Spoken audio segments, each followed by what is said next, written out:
que Salomão, né, pela gravidade do pecado que ele cometeu, pelo pecado que ele cometeu, ele nunca conheceu a Deus. Porque o que, que eles dizem? Eles acreditam na predestinação. E a maioria deles são extremistas quanto à predestinação. Ou seja, o homem foi predestinado, certo? Tudo bem você acreditar na predestinação. Agora, ser extremista quanto a ela não cabe. Mas eles são extremistas quanto à questão da predestinação. Então, veja bem. O que a predestinação ensina? Uma vez salvo, salvo para sempre. Não é isso?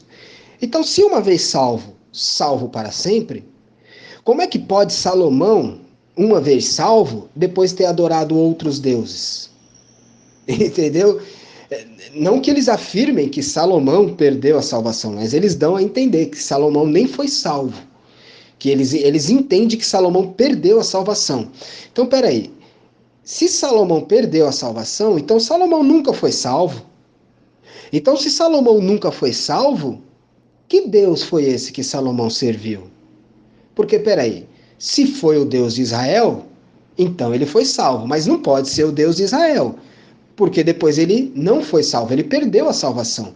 Então, entendeu? Então, mediante a esse contraste, o que eles ensinam? Eles ensinam que o Deus que Salomão servia não era o Deus de Israel, o Deus de Abraão, de Isaac, o Deus que fez um pacto com Abraão, pacto da fé, né, que hoje nós colhemos o fruto disso.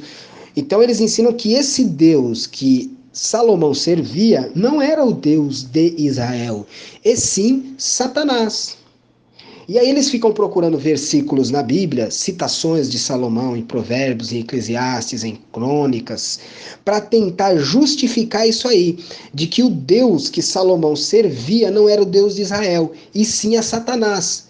Porque se eles afirmar e admitir que o Deus que Salomão servia era o Deus de Israel, eles vão ter que admitir que a salvação pode ser perdida, porque segundo eles, Salomão perdeu a salvação e não foi salvo.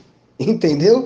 Então, para não ter que admitir, é a mesma coisa de uma seita, né? Para justificar uma mentira, eles contam outra. Por exemplo, tem um versículo lá que eles falam, que aí a Bíblia fala assim: e a fumaça do Senhor encheu a casa, de sorte que eles não conseguiam enxergar um palmo à sua frente. Aí eles falam: olha só, a fumaça encheu o templo, e quando a fumaça encheu o templo, esse templo que foi cheio pela fumaça ficou escuro. Como é que pode uma fumaça vinda de Deus trazer escuridão, trazer trevas? Tipo, olha a interpretação que eles dão. Chega a ser até infantil, né? Sendo que era uma fumaça. E tipo, mano, é a mesma coisa uma neblina. Já dirigiu na neblina? Tem neblina que é tão intensa que você não vê um palmo à sua frente. Você não consegue ver um palmo da intensidade da neblina, entendeu? Então a Bíblia simplesmente fala que a fumaça encheu a casa, encheu o templo, de sorte que eles não podiam ver um palmo à sua frente. Então é isso que está querendo dizer, que a fumaça era intensa, não que ela era negra, né, vinda do diabo, como eles colocam. Então chega a ser até infantil os argumentos que eles colocam. Como toda seita, né? Uma mentira que é contada para esconder outra mentira, cara, é argumento fácil, sem base, frágil e até infantil. Então você veja bem, esse é um dos argumentos dele. E aí, além de a questão da predestinação, deles acreditar que Salomão não foi salvo, que Salomão serviu o diabo, tem a questão também de que Salomão que construiu o templo. Pô, peraí. Aí me diz uma coisa, e aí vamos pensar. Os caras são extremistas quanto à construção de templos, certo? Em quem eles vão bater mais forte quanto a essa questão? Se não em Salomão, que foi ele que construiu o bendito do templo. Você entendeu? Então os caras vão descer a lenha no Salomão. Eles vão, que Salomão, não sei o quê. O Deus que ele servia não era o Deus de Israel, e aquele templo que ele construiu não era para Deus. Tanto é que esse templo depois Jesus destruiu. E aí vai contando uma em cima da outra, sem base bíblica, entendeu? Mas, sabe, é um absurdo. Chega a ser até infantil esse pessoal extremista aí. Né? Só para você ter uma ideia, eu só dei uma prévia. Você imagina as ambiguidades que não deve ter nas bases desse ensino, né? Nas entrelinhas desse ensino. Bom, 3 pontos. Em primeiro lugar, esse negócio aí que ela falou que ele vivia em nuvens escusas, é aquele que eu te falei, aquele texto lá da fumaça lá que eu te falei. E uma coisa é uma coisa. Segundo ponto, uma coisa é uma coisa, outra coisa é outra coisa. Sim, quando Deus prometeu para Davi que o descendente dele iria estabelecer um reino eterno, sim, de fato, nessa ocasião, essa é uma profecia que Natan faz falando acerca de Jesus, não era acerca de Salomão. Então a gente tem que ver o que Deus falou para Davi que se cumpriu em Jesus e o que Deus falou para Davi que se cumpriu no filho dele, em Salomão. Porque quando Deus fala para Davi, olha Davi, você não vai construir o templo, outro, o seu filho sim é que vai construir o templo. Aí Deus está falando do templo físico mesmo, o templo de Jerusalém.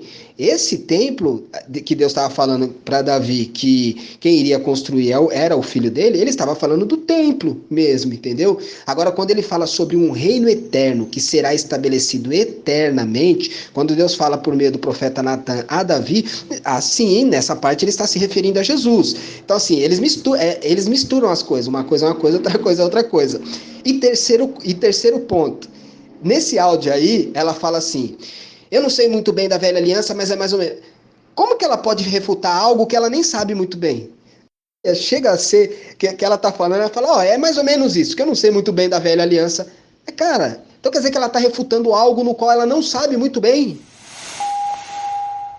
Veja bem, um outro argumento muito forte que Deus falou para Davi que ele não ia construir o templo, aí eu te pergunto, por que que Deus falou para Davi que ele não ia construir o templo? Um dos motivos, né? Porque ele era um homem sanguinário e tinha derramado muito sangue, não era?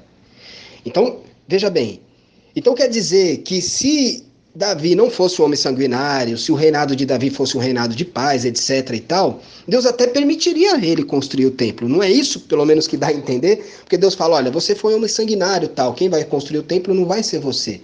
Dando a entender que se ele não fosse, então ele poderia construir.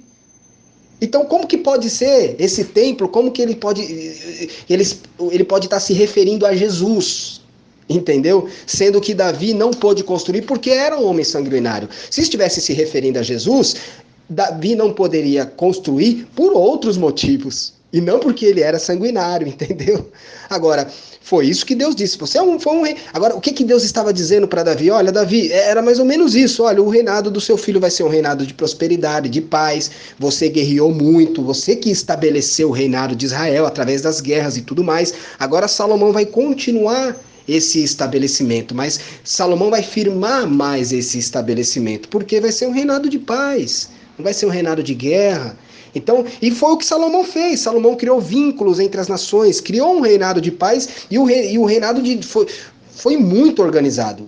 Salomão foi muito mais organizado que o pai dele. E outra, Salomão pediu sabedoria para Deus, para cuidar do povo dele. Deus falou assim: Salomão, porque você não me pediu nem prata nem ouro, mas porque você me pediu sabedoria, e ainda mais não foi nem para você mesmo, foi para cuidar do seu povo. Não só a sabedoria, como também a riqueza, e o seu reino será maior do que todos os outros, e nunca houve ninguém mais sábio do que você, e nunca haverá. E o próprio Jesus deu testemunho disso, quando disse que a rainha de Sabá entraria em juízo contra aquela cidade, porque ela foi ver a grandeza de Salomão, e aquela cidade estava recebendo as grandezas do Messias e não estava reconhecendo. Então, peraí, olha que incoerência, como que Salomão não servia a Deus de Israel? É muita heresia desse povo, entendeu?